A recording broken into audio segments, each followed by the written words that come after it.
obviously, I don't think anybody was excited about it in here. Him being one of my really good friends, and the reason why I came here in the first place. I wouldn't be here right now if he wasn't here. So I think everybody knows how I feel about him, and with that said, there's a process of how things go, and I'm not going to sit here and go on and on, but obviously I support my guy, and we got to finish the season out, the best way we can possible with, all things considered at this point. But yeah, anything else that you guys got, you can do that for Coach.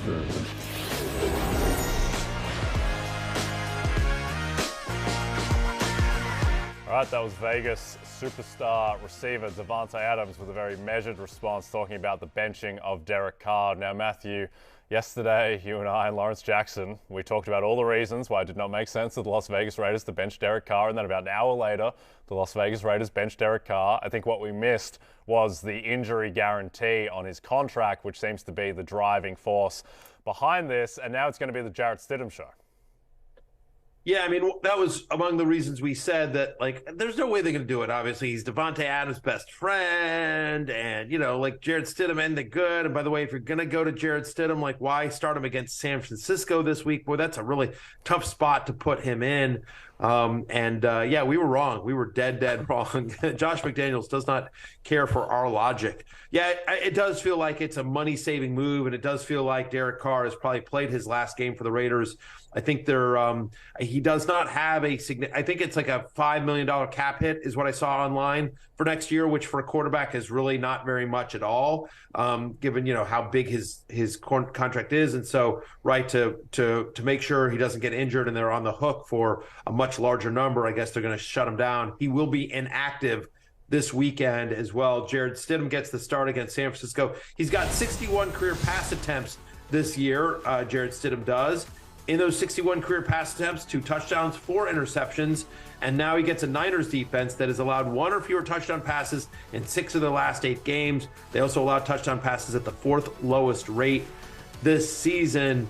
This one's dicey, in terms of, I think you're probably still starting Davante Adams, maybe Darren Waller, but I don't think you feel good about either guy here with Stidham under center facing the Niners. This could be a disaster, Jay.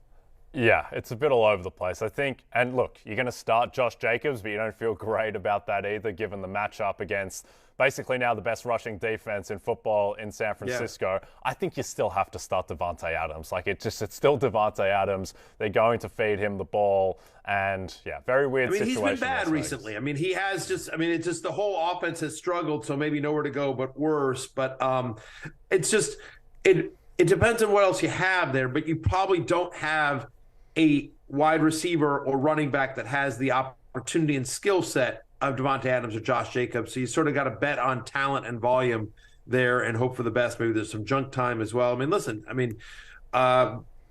If you combine Carson Wentz and Taylor Heineke's numbers from last week, actually a decent game. Curtis Samuel and John Dotson both had good games last week against the Niners. So it is possible.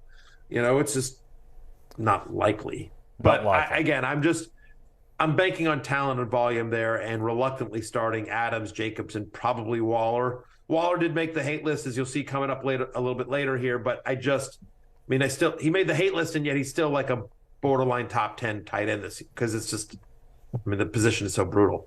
Yep. The other pass catcher headline for us to get to is around Tyler Lockett. Now, as is the case often with Pete Carroll, some mixed messaging coming out of Seattle. Pete Carroll said that Tyler Lockett looked amazing at walkthrough. He was catching the ball without pain. Then he didn't practice. But it seems to be the sentiment around the team from teammates is that he's likely going to play. So what are expectations for Tyler Lockett this week, Matthew, against a very good Jets pass defense? Yeah, I think, again, this is one where you're sort of banking on talent and volume here. He's my wide receiver 19, so assuming he is back. Again, he's officially listed as did not practice yesterday by the team, but again, Pete Carroll talking him up, so who knows. But assuming Tyler Lockett is back, I think he's okay, right? I mean, he scored in 6 of the last 7 games he played. I think they're going to have to throw against the Jets. I mean, the resurgent Jets under Mike White should be able to put up points on Seattle. So I'd Taylor Lockett again. It's similar to this conversation we just had with San Francisco. Like, he's too good and getting too much volume for me to sit him. I feels like it's a tough matchup. I get it, but feels like it's being too cute to sit him this week. Yep, I agree with you there. All right, let's get to pass catcher love-hate. Headlined by Jeudy, who plays the Kansas City. Are you waiting for the wacky animation? Here we go. There it is, right on cue. Oh, sure. Yeah, after that as well. Now, the 12-1 that comes back just drifted to 20-1. Jeudy, though, keeps on having good games, and he went off against the Chiefs when they played a few weeks ago in Denver. He had 3 touchdowns, and it wasn't surprising or a fluke. I mean, listen, you never expect a 3-touchdown game, but I will say that coming into this so far this year, the Kansas City Chiefs have allowed the 7th most fantasy points to opposing wide receivers. They're tied for the 2nd most touchdowns allowed. We had Jeudy on the love list going into that game against the Chiefs. He gets at the 3 touchdowns, and a lot of the stats I'm using now are the stats I used then, which is like teams facing the Chiefs have to throw a lot. They actually struggle against wide receivers as well. And so Jeudy, who's had at least 16 fantasy points in 4 of the past 5, suddenly becomes very viable this week, even with Russell Wilson under center. 7 targets or more in his last 7 healthy games, a 25% target share for Jeudy, who's a top 15 play for me this week. Yep. The Chiefs are 12.5-point favorites in that game as well, so you would certainly expect that the Broncos are going to need to be throwing all game. Let's get to Amon-Ra St. Brown, who did not get in the end zone against the Carolina Panthers, but has an amazing matchup this week against the Chicago Bears, who already had a bad secondary, and now it's banged up.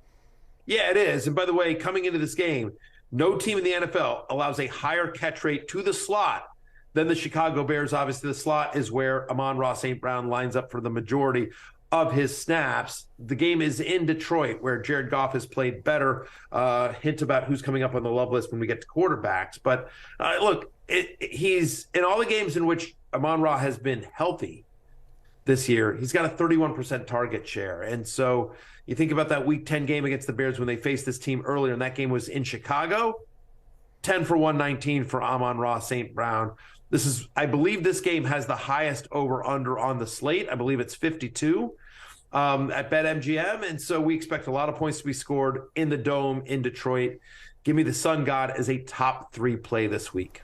Yeah, I think the Lions might cover that 52 by themselves. Like, I just think back to the last game with the Bears with really poor conditions, a lot of wind, freezing cold. The Bills didn't play that well. Josh Allen threw 2 really bad picks. And the Bills still scored 35. So I think that the Lions indoors, and Jared Goff was great against Carolina in terms of just his own performance. So I think that the Lions, look, they might not get to 52 by themselves, but could easily see them clearing 35, that type of range. All right, let's get to my man, Garrett Wilson, the favorite for Offensive Rookie of the Year. He looked lost on Thursday night against the Jags with Zach Wilson throwing the ball somewhere in his vicinity. But now he gets the great Mike White back, and Garrett Wilson has been fantastic with Mike White this season. He's averaging 21.5 fantasy points per game with Mike White under center. He's got 30 targets in those 3 games as well. And Garrett Wilson is demanding targets, right? Targets are earned, and a 26% target share or higher in 4 of the last 5 games for the talented rookie. It's a nice matchup with Seattle, as we've talked about throughout this show. Seahawks have allowed a touchdown to an opposing wide receiver in 5 of their last 7 games. So if we're saying, hey, a wide receiver scores this game, the most likely guy to get it is Garrett Wilson, who, as you see in his last 3 games with Mike White as a starter, is getting double-digit targets. Yep, the Seahawks pass defense is banged up as well. We'll see if Ryan Neal, their star safety, plays. If he doesn't, it's like Teez Tabor is in his spot. That's not good at all. No. So pay attention to the practice and injury reports there. Let's go to Kmet, who plays the Detroit Lions in the Dome. And Kmet is now starting to see a pretty steady diet of targets. Yeah, he's crushing my birthday. Look, it's a good matchup with Detroit. We already talked about, we think a lot of points are scored in this game, the over-under at 52. But the Lions also are tied for the most touchdowns allowed to opposing tight ends. So that's a really nice matchup. And so Kmet, who since week 9 has a higher target share than any other tight end. He's got 25.9% with Justin Fields under center. Again, since week 9, he's the 5th best tight end in fantasy over that stretch. Again, no Darnell Mooney. Chase Claypool's been banged up. Really, the passing game, such as it is for the Chicago Bears, has really been Cole Kmet. I mean, they've got some, Dante Pettis, Equanimeous St. Brown, some Byron Pringle in there. But really, Cole Kmet is somebody who's getting a lot of looks in high leverage situations, and it's a nice matchup this weekend. Cole Kmet is a top 10 play for me this week. Yeah, I like that you threw in some Byron Pringle in there. Seems like just a final ingredient to a magnificent cocktail. Sure. Everyone loves Byron Pringle. Yeah, love a bit of Byron Pringle on a Thursday. Let's get to some others receiving votes.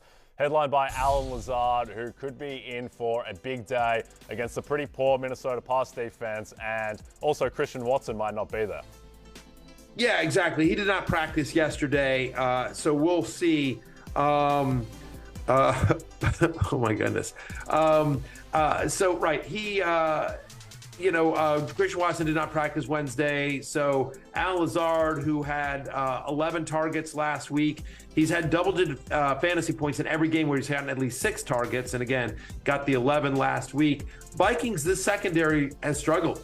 They're giving up over 240 passing yards to wide receivers. I should say receiving yards, but they're allowing over 240 receiving yards to wide receivers in 5 of the past 7 games. So with a more narrow target tree, Lazard back for Aaron Rodgers. I think Rodgers has a nice game in a game the Packers must win.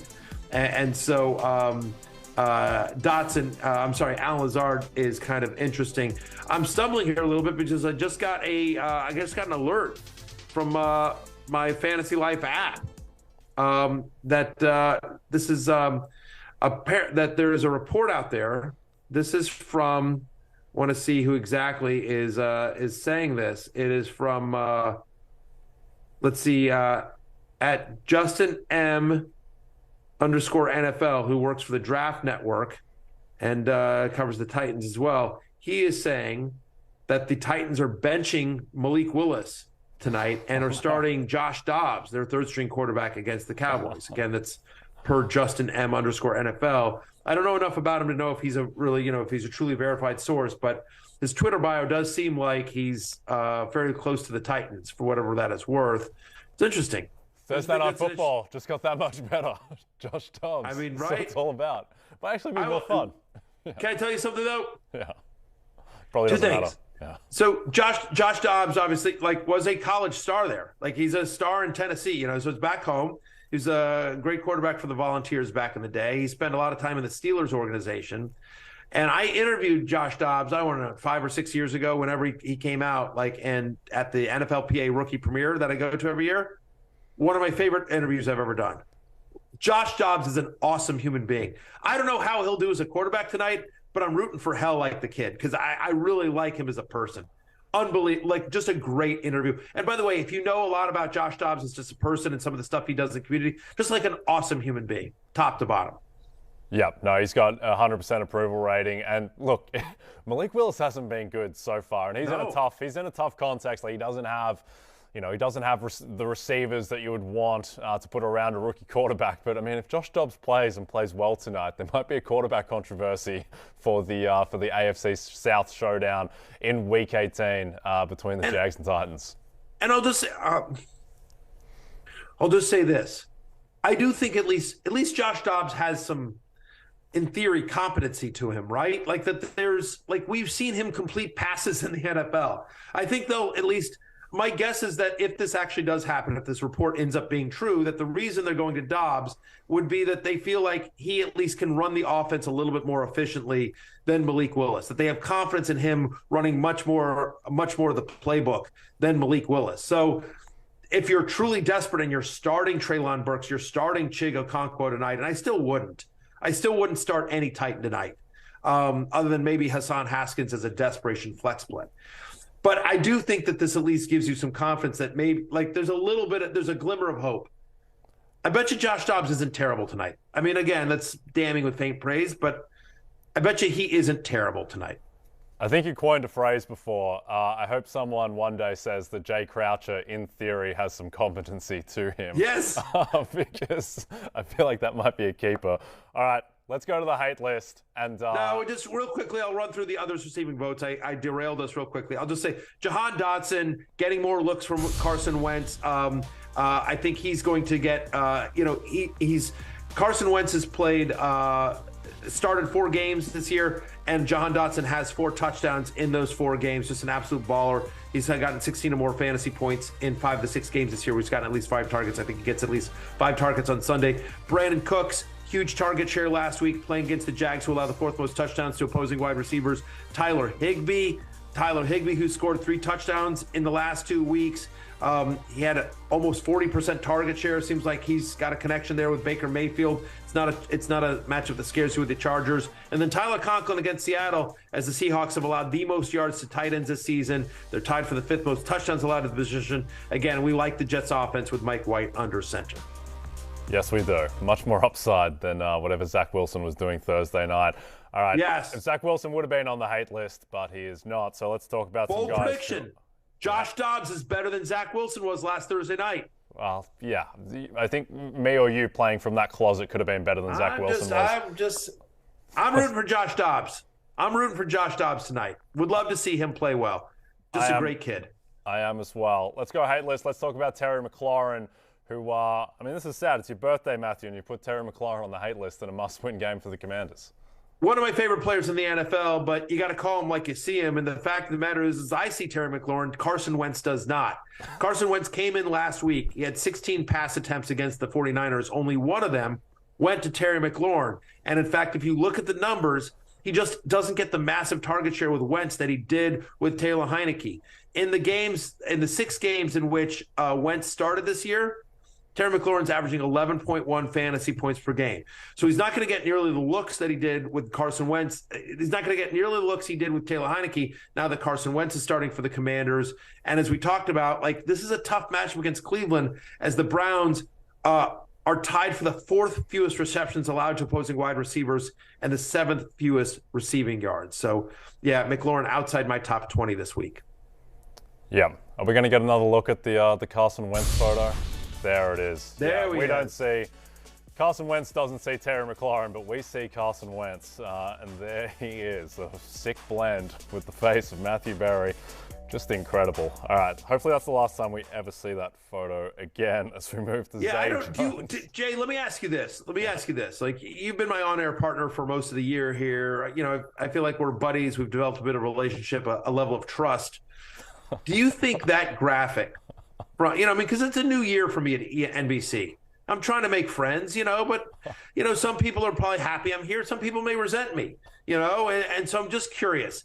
Do you think that graphic is a present to me or an FU to me on my birthday? I think it's an FU to you. Yeah, I don't think too. It's doing you any favors. Yeah. Yeah. It's weird because it does kind of look like Carson Wentz. Yes. And if you're just walking by it in a train station, you would just think it's a normal weird photo of Carson Wentz throwing a birthday cake. But anyway, good luck to... Somebody should marker on some some red hair as a red beard on the Photoshop of me with Wentz and see if it looks even more like Wentz. A similar color if you can find it to Wentz's beard. But yeah, I'm with you, Jay. I think that's a message from, one of the little people at NBC saying, yeah, screw you, Barry. Oh, wow. The little people getting a reference. It all comes full circle on the Fantasy Football Happy Hour with Matthew Berry. Let's talk about Zay Jones. I don't think it's his birthday today, and it probably won't be on Sunday against the Texans because, look, Doug Peterson is... It's very funny with Doug Peterson because he's saying that, you play all you guys, you play to win. This is the same guy who benched Jalen Hurts in week 17 a couple of years ago in a game against the Commanders, right, that screwed the Giants. So he didn't... Yeah, he went to Nate Sudfeld. Yeah, he went exactly right. He went to Nate Sudfeld, and because he was trying to... Consistent. Yeah. I think I haven't seen the quote, but knowing Doug Peterson, what Doug Peterson will say is they'll ask him are you going to bench your starters? And he'll be like, we're playing to win the game. Doesn't mean you're playing your starters. You know what I mean? Like he'll dance around it a little bit. So this one's an interesting one. Again, much like the Titans this week, it means nothing to the Jaguars. It comes all down to Week 18, Jaguars-Titans for the AFC South title. I wonder if that gets flexed in for the Sunday night game again on NBC, because we don't know what the game is yet. I could see that being one of the games that gets flexed in. Anyway, I'm not crazy about Zay Jones, right? There's a chance at limited playing time for Zay Jones this week against Houston, and he needs volume. Right, so if he plays half a game here, you don't love the idea. Is that, like, in games in which Zay Jones has seen fewer than 8 targets, and 8 targets is a lot. When he's seen fewer than 8 targets, he's averaging 5.9 fantasy points per game. He's been held to under 45 receiving yards in each of those games. And so in a game in which we don't expect Jacksonville to have to throw a lot, we don't think they're going to be down big to the Texans the way they have been in some of these comeback games. Like, we don't think they're going to have to throw a lot against the Texans. Zay Jones might not play 100% of the snaps here. And oh, by the way, the Texans have actually been good statistically against wide receivers. They allow the 3rd fewest fantasy points to opposing wide receivers. Again, you don't need to throw when you're running down somebody's throat. So that's part of why they allow the 3rd fewest, is because teams are so successful at running the ball. But that's what I think Jacksonville will be as well. So Zay Jones outside my top 25 for the week.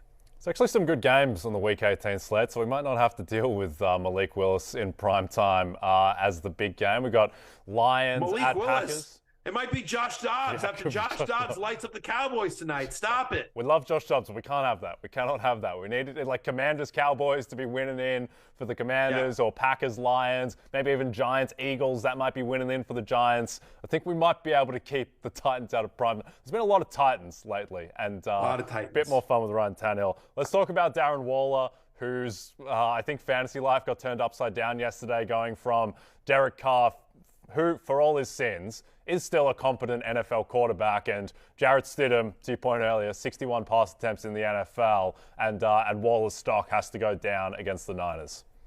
Yeah, I mean, last week he got bailed out by the big play against Pittsburgh. The week before he got a touchdown, but he's playing under 40% of the snaps. He's playing about 40% of the snaps, right?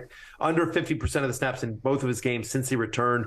Foster Moreau is getting more run than I think people realize than just looking at the box score. Because when Waller's out there, at least he's earning some targets, but honestly, not that many targets. Like, the last time he had more than 5 targets in a game was week 2. And then you think about this matchup against the Niners, who allow the 4th fewest yards to opposing tight ends. And, you know, they give the 2nd fewest yards per reception to opposing tight ends. And so, you know, when you're sitting here, like, what should I do with Darren Waller? Should I start him, or should I, wait for it, Stidham? Oh. Hey, it's Matthew Berry from NBC Sports and Rotoworld.com.